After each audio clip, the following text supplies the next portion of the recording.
Hello again, and thank you for stopping by the Massachusetts Beer Reviews channel of YouTube.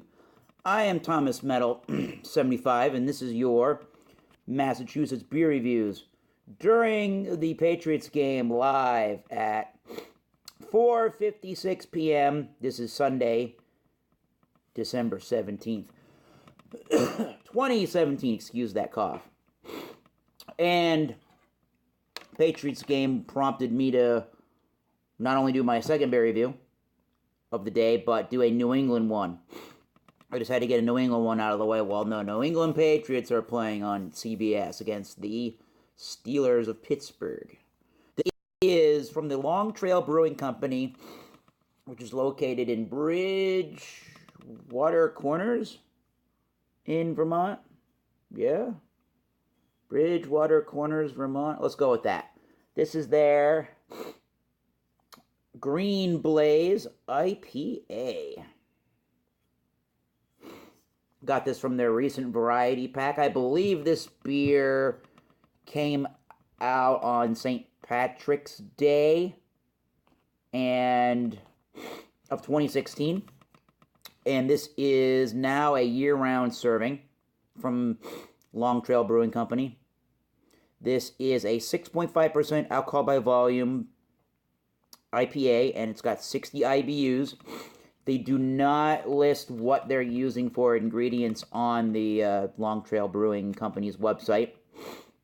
They give a little bit of a description of the beer, but what I'm interested in mentioning here is why they named it Green Blaze. They say they chose the name because green is a color associated with environmental responsibility or some hippie crap like that.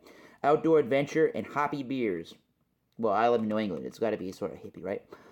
And the word blaze is a mark to indicate a trail either painted on or cut into a tree. So, yeah, Green Blaze has nothing to do with smoking.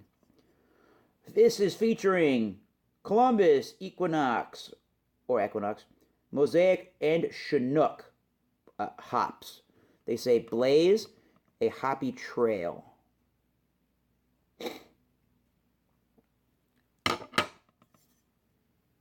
Yes, Bridgewater Corners, Vermont. Take a hike on up to the junction of Route 4 and 100A. And I've been there before, maybe twice. And it's pretty cool brewery. So there's the Long Trail Hiker. That's their logo. IPA glass, because, yeah, IPA. And we welcome Lance the Lush and Michael Kormaroff to the review. Cheers. Cheers, fellas. Can't really see much of the labeling there, but anyways, there's the Long Trail guy. So Long Trail IPA is got some small amounts of sediment to it. It is not the haziest IPA known to mankind, but there is definitely a haze to it. In the glass, this is more reminiscent of your West Coast style IPAs that have more of a caramel or a toffee kind of a taste that I would assume with this look, it would have caramel and toffee looks to it. Probably caramel malt, 2-row pale maybe. No clue about that though. And it's just a little bit more tan than a bone white kind of head, but looks like it's going to hold around for some time. This is actually the last Green Blaze in the 12-pack variety that I got. The 12-pack variety, just briefly here, it had their flagship alt beer of Long Trail Ale, and also had their other famous alt beer, Double Bag. Had Green Blaze, and it had a more of a New England style IPA called Flyin' Ryan IPA, which was I might have to review that, which simply is named after a skier by the name of Ryan. I forget Ryan Flynn, I believe. And he died recently doing some training for an Olympic event. So they made a New England beer after him. That's pretty good. But let's get back to Green Blaze, and let's take you through its aroma. Very sweet nose. Very tropical in the hops. It's got a little bit of a juicy note to it. And there definitely is a resiny, earthy note to it. I wouldn't say it's totally dank in the grape or dank in the onion and garlicky kind of a note to it. I would say it's got a sweet, brown, bready kind of a note to it. Definitely there's a little bit of a toasty note in there somewhere. And I guess I could get some caramel and toffee notes. So it's kind of juicy with some brown bread and some toasty notes. But the malts, even maybe a little bit of pine needles in there too, are reminding me of West Coast IPAs. So let's just get into it. Cheers, everybody. Green Blaze IPA. Let's do it.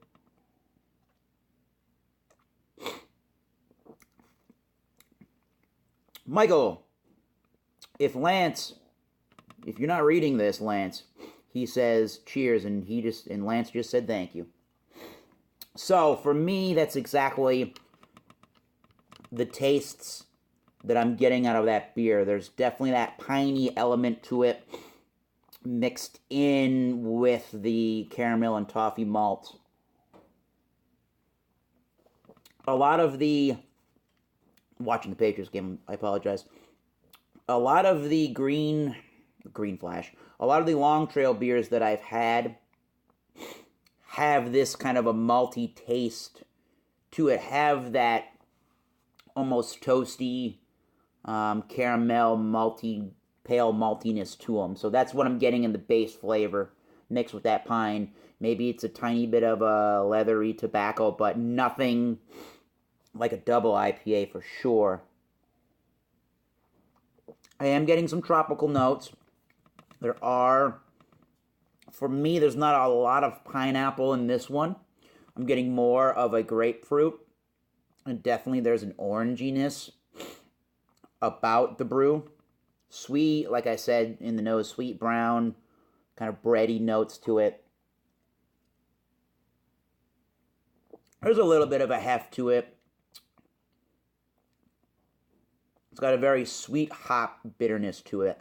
It's definitely 60 IBUs. I think there's a lot of malts to support these hops. I think I would personally wish to seek more malts out of this one, but that's just my personal preference to that. I would say that it's a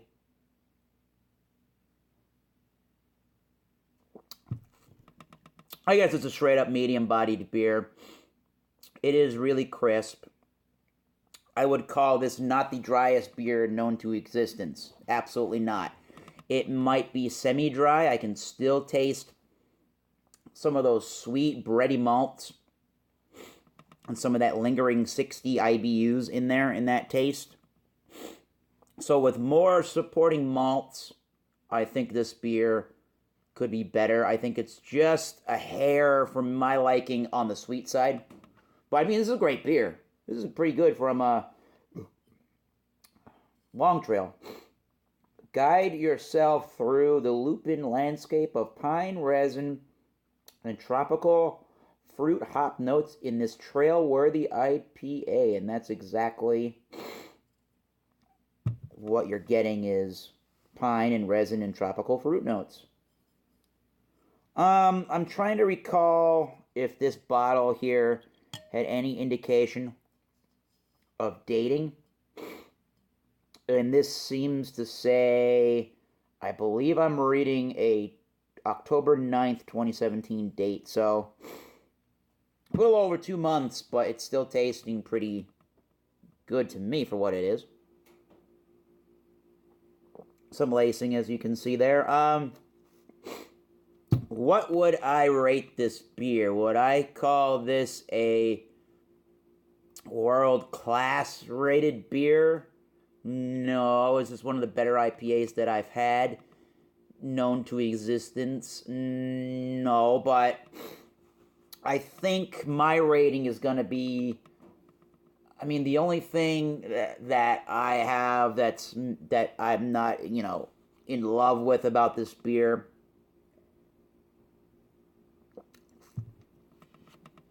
is probably the sweetness is a little bit too much for me. Although it's not gonna, it's still not gonna go down without. It's still not gonna go down harsh. It's gonna go down extremely smooth like it is, but it's a little bit too sweet, and some of those sweet notes are kind of clinging on to the bitter notes of the hops, and really making it seem a lot more bitter than it probably is. It's not the most balanced between hops and malt. But for me, even before New England style IPA ever existed, this is kind of what reminds me of a classic East Coast IPA. Although East Coast usually have a little bit more floral notes to it, which there are some in there, but it's more of a tropical note and the pine in that hop variety. So, I mean, just a plain old B, maybe like an 80, maybe a B minus, maybe 83. I'm not sold on the sweetness level in this beer quite yet, but you could put these down without effort. And if you like a beer a little bit more bitter than balanced, this could be one for you to seek out. I don't think it's going to be that expensive. It could be $10, 11 and change maybe for a 6-pack. I guess they do these in 16-ounce 4-packs now in Tallboy cans. So if you can find that, I would check it out. Why not? So, yeah. 83, not the best IPA, but pretty, solid stuff. Yeah, Michael Komarov gave it a 7 out of 10. Yeah, I agree with that. So until next time, keep tasting these great beers and those great beers. Green Blaze IPA from Long Trail, Bridgewater Corners, Vermont. Cheers, everybody. Go Patriots.